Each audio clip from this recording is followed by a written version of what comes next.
यकीन आए ना आए, बात तो यकीन की है। हमारे देश की मिट्टी, हमारे जिस्म की मिट्टी इसी ज़मीन की है और हम भारत के लोग सब है आपस में भाई भाई। ये दूरियों की साजिश किसी कमीन की है, किसी कमीन की है। जी हाँ दोस्तों, जय हिंद। आज का विषय है जो एक लेख पढ़ने में आया मेरे, आज बैठे बैठे अचानक एक लेख पढ़ने में आया, सामने आया। तो उसमें सुप्रीम कोर्ट के एक वकील है जिनका नाम है हरीश रावत। उन्होंने एक लेख लिखा और उसमें ऐसा लिखा है कि मोदी सरकार का जो है 25 अगस्त के बाद राज्यसभा में बहुमत कंप्लीट हो जाएगा और बहुमत कंप्लीट होने के बाद राज्यसभा में जो अभी तक उनको कानून बनाने में या कुछ कानूनों को पास करने में जो अड़चने आ रही थी वो नहीं आएंगी। तो उसमें इन्होंने कुछ लोगों को सचेत करा है और कुछ लोगों को वार्निंग दी है। तो उनके लेख की जो मेन बिंदु है वो ये है कि 25 अगस्त से 31 मार्च तक मोदी सरकार ऐसे नए 25 कानून लाने वाली है जिससे कि देश के अंदर अराजकता का माहौल बन सकता है, देश के अंदर गृह युद्ध की स्थिति हो सकती है और देश के अंदर का माहौल बहुत ज्यादा खराब हो सकता है। और इसके लिए उन्होंने कुछ लोगों को तैयार रहने के लिए कहा है, एक विशेष समुदाय को तैयार रहने के लिए कहा है और एक दूसरे समुदाय के लिए बोला है कि उन्होंने पहले से इस चीज की तैयारी कर रखी है, जो कि अभी उन्होंने पिछले हाल ही के दंगों में देख चुके हैं। अब जैसा कि आपको मालूम है कि मोदी सरकार एक के बाद ऐसे कानून लेते आ रही है जिससे कि माहौल खराब होने की संभावना है और ये तैयारी इनकी पहले से है। मुझे ऐसा लगता है कि ये लेख सही है गलत वो तो बात की बात है, लेकिन मोदी सरकार के जो आज की स्थिति है, आज की जो उनके काम है, उनके जो कारनामे है, उनसे मुझे ऐसा लगता है कि ये जो लेख है बिल्कुल सही है और उनके अंदर की जो घबराहट है बिल्कुल सही घबराहट है। क्योंकि अभी उन्होंने आखिरी सत्र के आखिरी दिन उन्होंने एक कानून जो पास किया था कि अब आपका विरोध करना भी आतंकवाद में लिखा जाएगा और ये इसीलिए उन्होंने कानून जानबूझ के पास किया क्योंकि उनको मालूम है जब हम ये 25 कानून, अब 25 कानून के अंदर उनका एक कानून जनसंख्या नियंत्रण का है और उसके अलावा 24 कानून अलग अलग उन्होंने पूरे स्टेप बना के रखे हैं। और मुझे तो ऐसा डाउट भी है कि इसमें हो सकता है जो बार बार एक न्यूज आ रही है निकल के कि भारतीय संविधान को ये लोग बदलने के चक्कर में है, भारतीय संविधान को ये लोग बदलना चाह रहे हैं, जो कि भारतीय संविधान के वीडियो मैं बहुत दिन से देख रहा हूँ, करीब 6 महीने साल 2 साल से आ रहा है लगातार, लेकिन अभी तक वो चीज पे मैंने इतना ध्यान नहीं दिया था और इतना उस चीज को सोचा नहीं था। लेकिन 15 अगस्त के दिन मोदी जी के आर्थिक सलाहकार ने जो पेपर के अंदर उनका एक लेख लिखा, जो कि एक बड़े अंग्रेजी पेपर के अंदर हिंदुस्तान टाइम्स के अंदर लिखा, उसमें उन्होंने क्या लिखा है कि मोदी सरकार बहुत जल्दी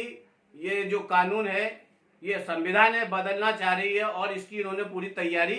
कर ली है। और अगर भारतीय संविधान को पूरी तरह से बदलते हैं तो मुझे क्या पूरे देश को ये बात समझने में देर नहीं लगेगी कि पूरी देश के अंदर में जगह जगह विरोध होना शुरू हो जाएंगे, जगह जगह प्रदर्शन शुरू हो जाएंगे और वो प्रदर्शन हिंसक भी हो सकते हैं। और जब वो प्रदर्शन हिंसक होंगे, क्योंकि ये संविधान पे हमला कोई छोटी बात नहीं है, संविधान को बदलना बहुत बड़ी बात है, इसके लिए पूरे देश के अंदर स्वाभाविक है ये कि दंगे होना, प्रदर्शन में लोगों का आक्रामक होना एकदम तय है। जिस तरह से कि 1947 से पहले होता था, अगर कोई विरोध की आवाज उठाता था अंग्रेजों के दौर में जो होता था, तो ये अंग्रेजों की औलादों के दौर में भी लगभग वही होने जा रहा है। क्योंकि जो अंग्रेज लोग करते थे, अगर उनके खिलाफ कोई आवाज उठाता था, कोई विरोध करता था कोई, तो उसका तुरंत दमन करते थे। जैसे कि सुना होगा आप लोगों ने जलियांवाला बाग का कांड का नाम सुना होगा। जलियांवाला बाग का जो कांड हुआ था उसके अंदर निहत्थे भारतीयों के ऊपर अंग्रेजों ने अनाधुंध फायरिंग की थी और उसमें कितने लोग, हजारों लोग वो टाइम में मारे गए थे। तो बहुत बड़ा कांड था। उसके अलावा अंग्रेजों ने एक और काम किया था जो कि बहुत ही खतरनाक था, बहुत ही आंसू आने वाला था। बंगाल के अंदर क्या हुआ था, पहले से ही अकाल पड़ा हुआ था, कहत की स्थिति थी और वहां पे पहले से लोगों को खाने को अनाज नहीं था, लेकिन अंग्रेजों ने यहाँ की जनता की परवाह किए बगैर वो यहाँ से अनाज को लेके गए उन्होंने यहाँ के लोगों की परवाह नहीं की। इसी तरह से आज के जो अंग्रेजों की औलादे हैं ये भी पब्लिक की परवाह बिल्कुल करती नहीं है। और ये मुझे 100% ऐसा उम्मीद है कि शायद जो इनके मोदी के आर्थिक सलाहकार है,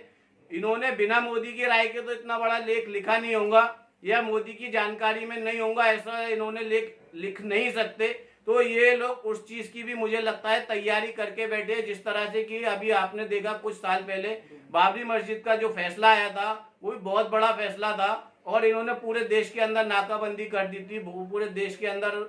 एक तरह से आर्मी को फैला दिया था और उसको कंट्रोल किया। बहुत अच्छी बात है, वो टाइम में मुसलमानों ने सबर से काम लिया और मुसलमान आज तक सबर से काम ले रहे हैं। लेकिन अगर बड़ी बात नहीं है, अगर इसके अलावा अगर इसका फैसला उलट आ जाता था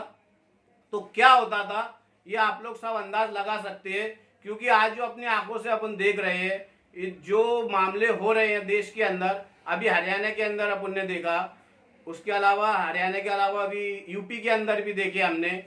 गुजरात के अंदर देखे हमने, पुलिस के साथ में, पुलिस के सामने लोग हथियारों से लैस और हथियार लहरा रहे थे, पुलिस मूक दर्शक बनी हुई थी। अभी दिल्ली के अंदर नानगोई थाने के सामने हेट स्पीच दिए गई, हेट स्पीच का कानून बनाया गया है, जिसमें कि हेट स्पीच के अंदर जो लोग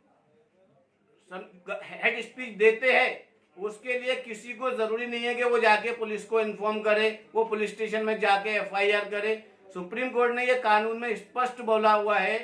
कि जो हेट स्पीच देता है उस पर आप कार्रवाई करो, और इसका जिम्मेदार डिस्ट्रिक्ट के अंदर एसपी को बनाया हुआ है, और थाने के अंदर थाना इंचार्ज है, जो भी थाना क्षेत्र आता है। लेकिन जब थाने के सामने हेट स्पीच दी जा रही थी, नानगोई थाने के सामने लोगों को बलगलाया जा रहा था, लोगों को उकसाया जा रहा था, पुलिस नपुंसक बनी हुई थी, वहां पे नामर्द बनी हुई थी और वो देख रही थी। उसके अलावा भी हरियाणा के अंदर भी देखा हमने, कई वीडियो ऐसे आ रहे हैं जहाँ की पुलिस के सामने जाति सूचक नारे लगाए जा रहे हैं, लोगों को गालियां दिए जा रहे हैं, लोगों के धार्मिक भावनाओं को उकसाया जा रहा है, और पुलिस उनको हेट स्पीच में नहीं लेती है, पुलिस उनके ऊपर कोई कार्रवाई नहीं करती है। इसमें मुझे ऐसा लगता है सरकार का पूरा पूरा सहयोग है, और ये सरकार नहीं चाहती है कि इस तरह की जो कार्रवाइयां हैं, इस तरह की जो हरकतें हैं, इस तरह के जो बयानबाजियां हो रही हैं उस पर रोक लगाई जाए। क्योंकि हम सब ये देख चुके हैं कि जब भी इस तरह से माहौल खराब होता है तो एक विशेष पार्टी को इसका फायदा होता है, और वो विशेष पार्टी जानबूझ के इनको सपोर्ट करती है और कर रही है। लेकिन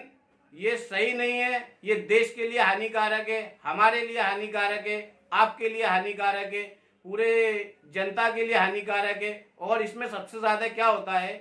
कि नॉर्मल जो लोग हैं, गरीब लोग हैं, दुबले लोग हैं, सिर्फ वही मारे जाते हैं, उनका ही नुकसान होता है, उनका ही जानी नुकसान होता है, उनका ही माली नुकसान होता है। जो पैसे वाले लोग हैं, बड़े बड़े पॉलिटिशियन हैं, नेता लोग हैं, इनके बच्चे तो उनके घरों में रहते हैं, लेकिन ये उकसाते किसको, हमारे और तुम्हारे जैसे आम जनता को उकसाते हैं और देश का माहौल खराब करते हैं। और जब एक तरह से माहौल खराब हो जाता है तो उनसे पल्ला झाड़ लेते हैं कि नहीं, हमने ऐसा कुछ नहीं किया, हमने कुछ नहीं कराया। इसका उदाहरण अभी 2 दिन पहले ही देखने को मिला, जब बाबू बजरंगी, जो कि आरएसएस का कार्यकर्ता था, बीएचपी का कार्यकर्ता था, गौरक्षक दल का सदस्य था, उसको जब हरियाणा की पुलिस ने अरेस्ट किया तो तुरंत आरएसएस के ट्विटर हैंडल से तुरंत उनके और विश्व हिंदू परिषद और बजरंग दल के हैंडल से तुरंत ये ट्वीट किया गया कि ये हमारा इससे कुछ भी लेना देना नहीं है। जबकि वो उनके साथ का कार्यकर्ता, इसके फोटो भी आए हुए, उसके वीडियो भी आए हुए, उनके साथ में उनकी बैठक करते हुए, चर्चा करते हुए, सब तरह के फोटो आए हुए हैं। इसी तरह से आप और मैं कब इनकी साजिशों के शिकार हो जाएंगे, कब ये अपने खिलाफ क्या कर देंगे, और जो लोग आगे आते हैं बाद में ये उनसे अपने हाथ उठा लेते हैं। मैं चाहता हूं आप खुद सजग रहें, खुद सतर्क रहें और अपनी और अपने परिवार की सुरक्षा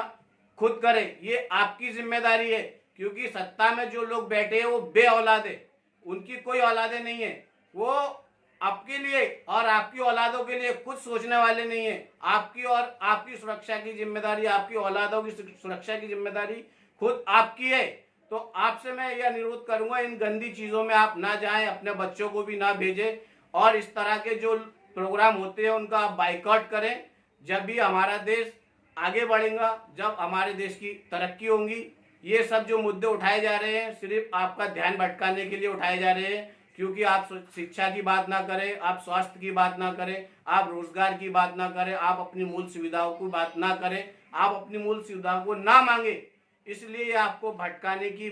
रणनीति है, पूरी तरह से प्लानिंग है, और ये सब चीज प्लान है। ये मेरा दावा है आपसे। बस आप सबसे हाथ जोड़ के एक ही निवेदन है कि इस चीजों से खुद भी बचे और अपने बच्चों को भी बचाए। इसके साथ मैं मेरी बात को खत्म करता हूँ। जय हिंद, जय भारत।